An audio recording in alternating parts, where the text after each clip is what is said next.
Next, we're going to revisit the notion of markers, but now we're going to think about markers as they relate to perception. And so in this quick overview diagram, what we have is a rough organization of various types of markers, such as length, slope, angle, area, etc. And they're roughly ordered as to how accurately our brains and our visual system are able to make comparisons and estimate data depending on which types of markers. And so the basic idea is that things like length are things that our brain is capable of making quickly and reasonably accurately comparisons and estimates of, whereas things like volumes are very hard for us to visually estimate, or differences in volume. And so we're going to take a second to make a little exercise. And so I want you to stop the video for a moment and estimate how much longer is the top bar than the bottom one compared to the bottom one. So pause the video, take a guess. Turns out that the top bar is 7 times longer than the bottom bar. Unfortunately, with an online lecture, we can't run a live poll to know exactly how many of you guessed 5 or 6 or 7 or 8. But knowing what we know from research about human estimates regarding length, I would probably hazard that most of you guessed the number around 6, 7, or 8, perhaps. What about the same exercise, asking the same question, but in this context? So take a pause and now try to estimate how much larger in terms of area is the big circle compared to the little circle. Turns out it's also 7 times larger, but likely not as many of you got it right. Especially, I mean, unless you were imagining that we were going to give you the same number, but if you actually just looked at those and tried to make sort of give it your best guess, in general for humans, it's harder to gauge accurately, just purely visually, make estimates of relative area differences. And so, in general, this is why we tend to want to use bar plots quite often to help visualize data where the person reading the chart may want to compare, make a comparison. Just as much as areas are hard to compare, angles are also very, very difficult to make comparisons on. If the typical type of plot that uses angles is the pie chart. Pie charts are available in many plotting packages. Matplotlib does have a pie chart if you really, really want one. We hope to never ever see a pie chart from any of you in Data 100. There's really, I can't think of a good reason to using one. Pie charts are very hard to read and they're very hard to make comparisons on.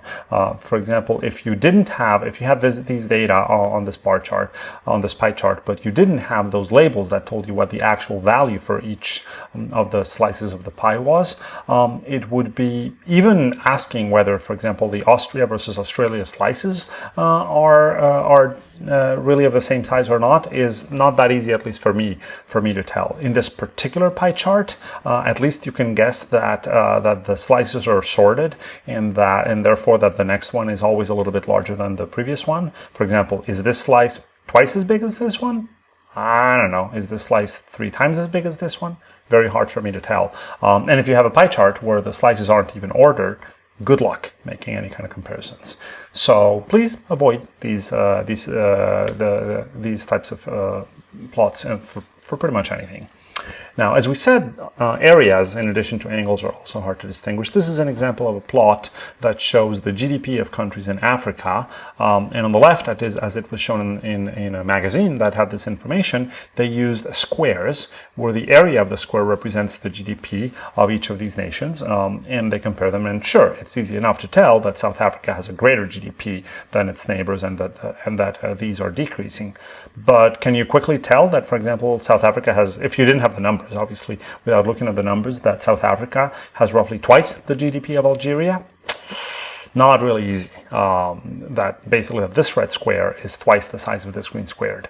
Could you eyeball how many times is South Africa's GDP compared to, say, that of Cameroon? So what is the ratio between the largest and the smallest? Very, very difficult.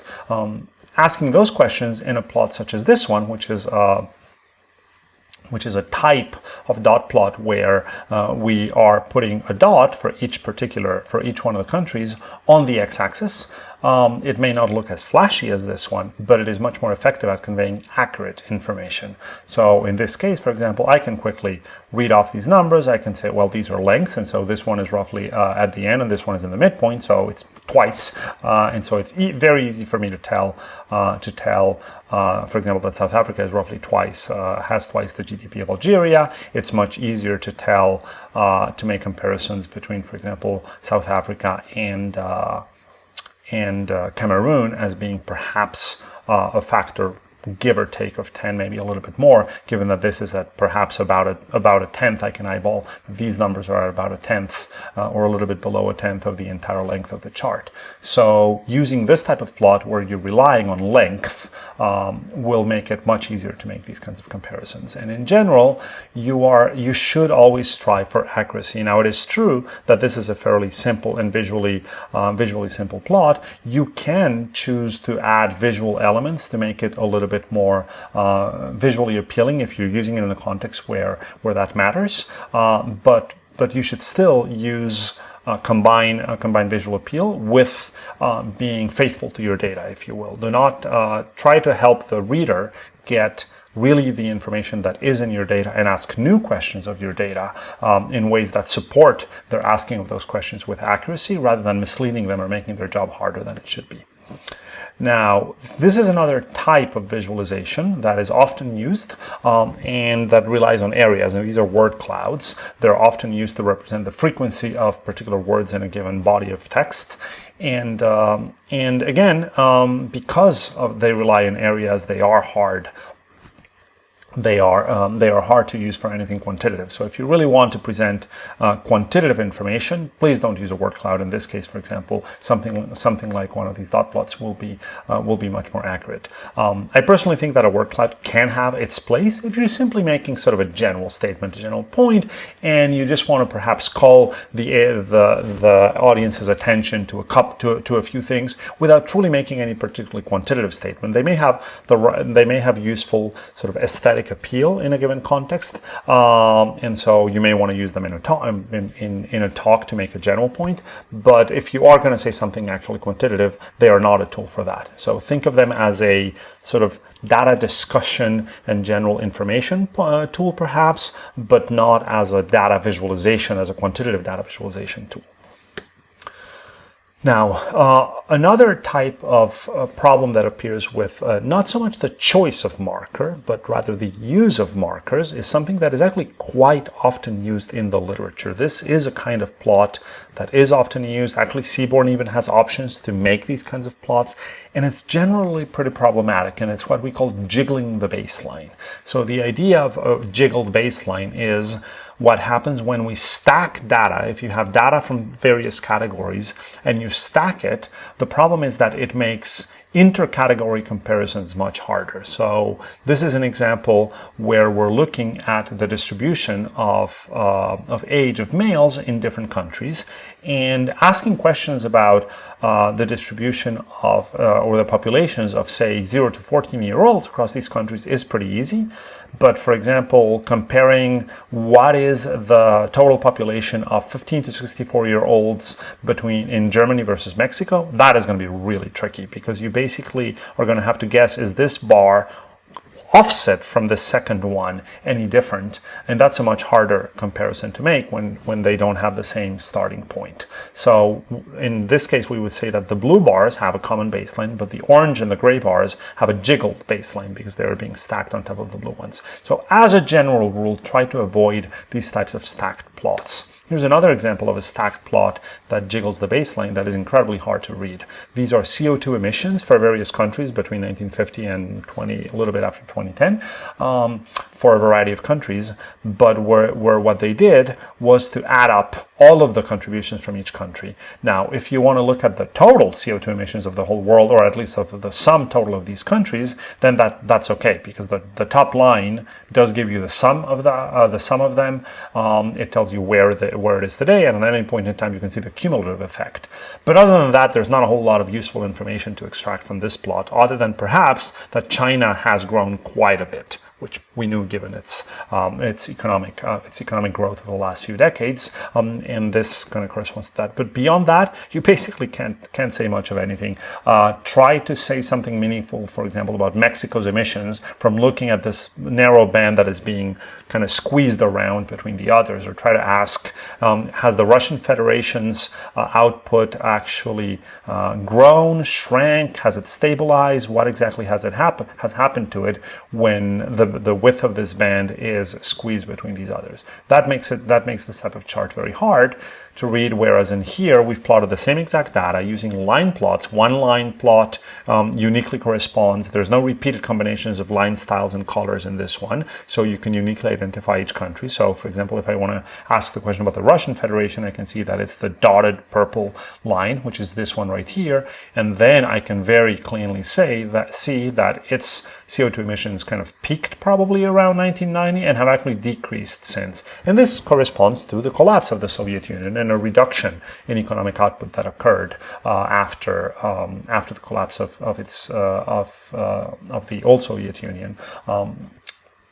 And it is much easier to look and make comparisons between countries in here, because the position of the line at any point is the actual value. So for example, in here, if we want to ask questions about, let's say, China, we can look at the green dots and we can see clearly how China is rising rapidly and actually has become the largest CO2 emitter as of sort of the mid 2000s.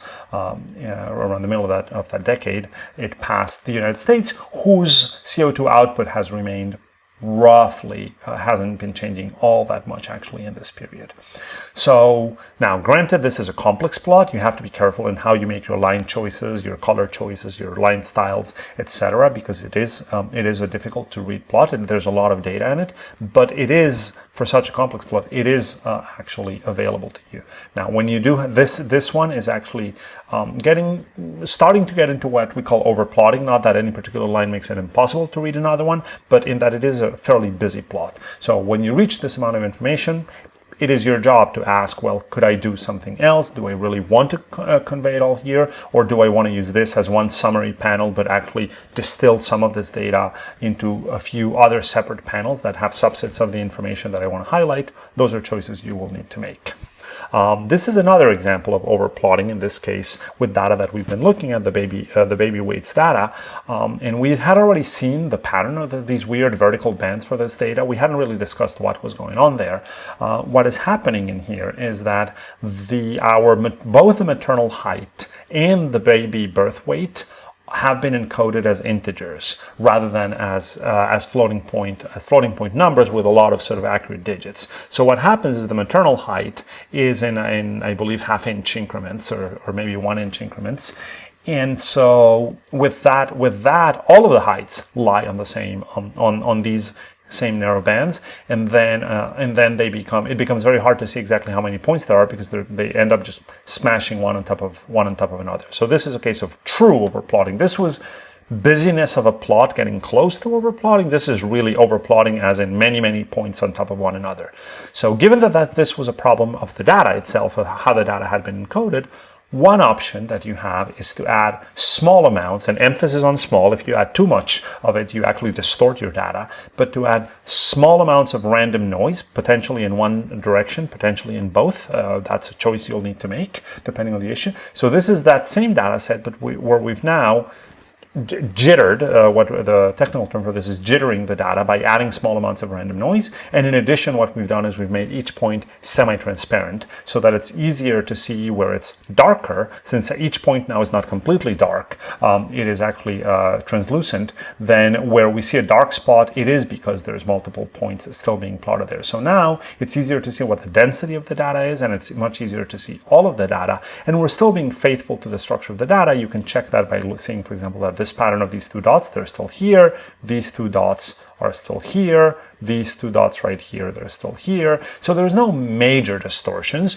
You have to use your judgment. How much noise is acceptable? Well, you fundamentally want to be able to see your data better without introducing any real changes in the structure. And I think in this case, we can see that there's small amounts, but the basic structure of the data hasn't changed. Now, whenever you jitter data in a plot, you need to convey that. You need to explicitly say that you did so, because somebody could, for example, if they don't have access to the raw data, try, and there are actually tools to do that, to basically read the data back from the plot. They might say, well, I'm going to just read the coordinates of this, and by knowing what these scales are, I can read off, and perhaps with a small amount of error, I will copy those coordinates. But if they're using that to then do some further analysis, now they are using a distorted version of your data. So you need to be clear and explicit about it.